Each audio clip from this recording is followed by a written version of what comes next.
Welcome to another edition of Footprints in American History. Today we're going to talk about the woman who was too delicate to play baseball. Now the lady we're talking about is Jackie Mitchell. She was born in 1913. Now she was actually the second player that played baseball professionally. The first one was a lady named Lizzie Arlington. She pitched in a game for the Reading Coal Heavers. That was back in 1898. Now Jackie Mitchell was from Memphis, Tennessee. Her father, growing up, had always, even at a young age, he was taking her out to the baseball diamond and teaching her the basics of the game. And so she definitely learned a lot about baseball from her dad. Now, she did have one advantage over most people when it came to playing baseball. That's because of her neighbor. Her neighbor was named Dazzy Vance. Now, Dazzy Vance had played for 20 years in the majors. He was a pitcher. He was, at that point, the only player to have ever led the majors, at least the National League, in strikeouts for 7 consecutive years. So he was definitely good, and he is in the Hall of Fame. So he taught her different kind of pitches. He worked with her about them, but it became her specialty was what was called the drop ball. Today, we know that as the sinker. And she was really, really good at it. She also was a left-handed pitcher. She threw sidearm. So anybody that's ever seen Chad Bradford pitch, you know how unusual it is to see somebody throw sidearm. But it actually gave her quite a bit of control, and she was able to do good location with the ball. She was a great pitcher. Now, she had been pitching in an amateur women's league. She had been pitching for a team in Chattanooga. She had gone over with this team to a training camp over in Atlanta when a guy named Joe Engel had spotted her at this game. Now, he spotted her and he had watched her. He didn't say anything at first. He ended up catching up to her in Dallas where she was playing basketball. She played a lot of sports. And he'd come over to her and talk to her about, I want you to play baseball for my team, the Chattanooga Lookouts.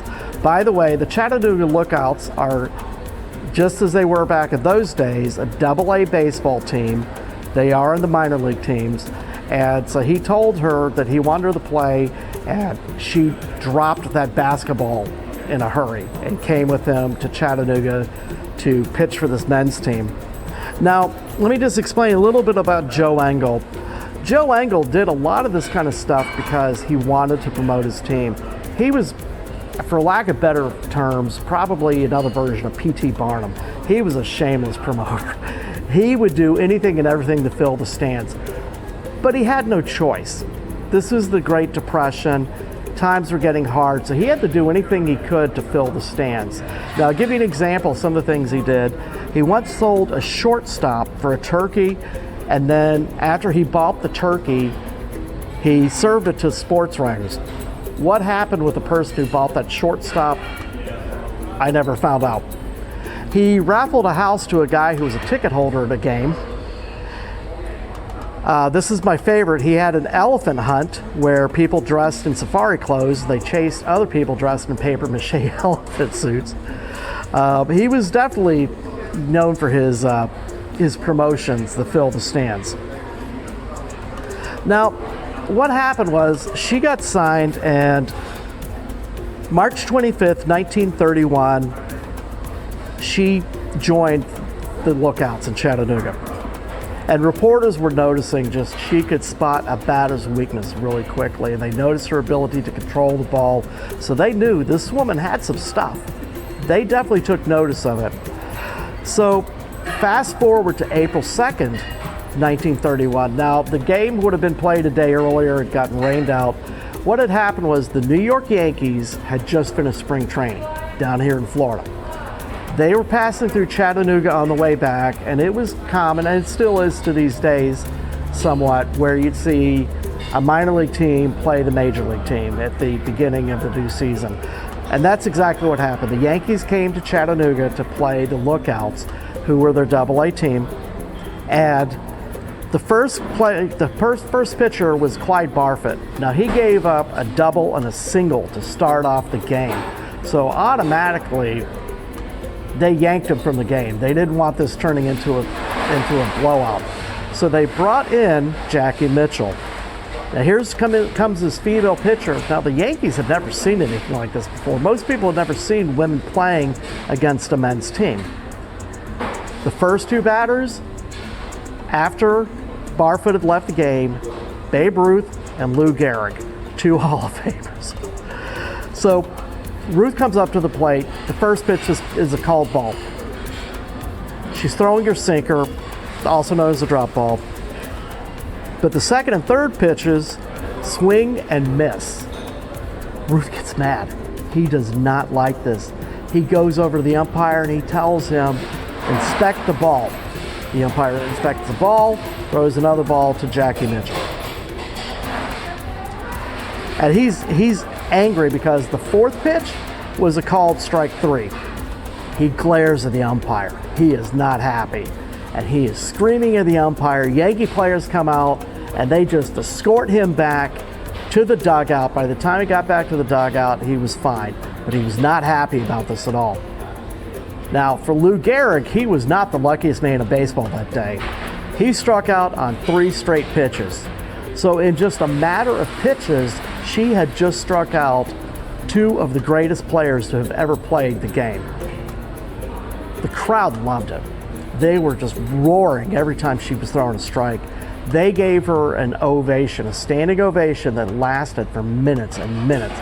They cheered this woman on and they loved her. Now, after the game, Ruth talks to some reporters and he talked about he was really concerned about women playing baseball. He felt that they were too delicate for the game. He felt it'd be too strenuous for them. So what happened was, shortly after that, Kennesaw Mountain Landis, he was the commissioner of baseball. He voided her contract. And he felt that baseball for women was just too strenuous and that they were too delicate to handle it. So he completely took her out. And it was ironic just how a lot of the people who had never seen her play handled this.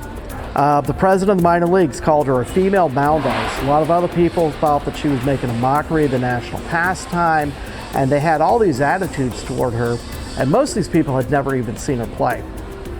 So in the end, she ended up going to an independent team, and it was from Michigan. They were called the House of David. Now, this was a religious group from Michigan. They had long hair, they wore fake beards. Jackie also often wore a fake beard with them.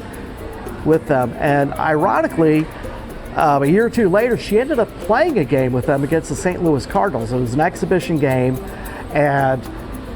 But remember, this was a team that liked to do sideshow type stuff too, because they were what was called a barnstorming team. Barnstorming teams would often go to the home stadium for many teams, and they just travel these places and they would do all these different things to kind of draw the crowds to the stadium. And this team was no different. So she played at this game against St. Louis, and they actually beat the Cardinals 8-6. But in the end, they asked her to ride a donkey playing baseball, and she said, that's enough. She was tired of the sideshow antics. She did not want that to be taken that way. She did not want people to look at her and laugh seeing her doing this kind of stuff. So she quit the team, and she ended up retiring from baseball. She did not want anything to do with this anymore. She did play for a few more years with amateur women's teams, but she had gotten tired of a lot of the antics. Now, 1943, the All-American Girls Professional Baseball League had come along. If you ever saw the movie A League of Their Own with Gina Davis and Tom Hanks, you know what I'm talking about. And that was a great thing that happened back during World War II. However, by this time, she had just had enough. She felt like nobody respected her. She felt like nobody wanted to see her pitch against the real people that she wanted to face, which were the men who were the good players. Not saying that anything bad about the Women's Baseball League from 1943. So in the end, she ended up returning to Tennessee. She went to work for her dad in his optometry business, and she did throw out one last pitch. That was the first pitch, ceremonial pitch for the Chattanooga Lookouts. That was 1982, just a few years before she passed away. So My name's Jeff Dial. I hope you really enjoyed this video. Please like the video, subscribe to the channel, also ring the bell. That'll give you notifications of future videos. Also, I have another channel called Just a Bit Outside. Now, this is going to be a lot of videos that you won't be able to see on the American History channel. So if you go to Just a Bit Outside, you'll be able to enjoy videos that are of a different nature. In the meantime, fair winds and following seas.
Just a bit outside.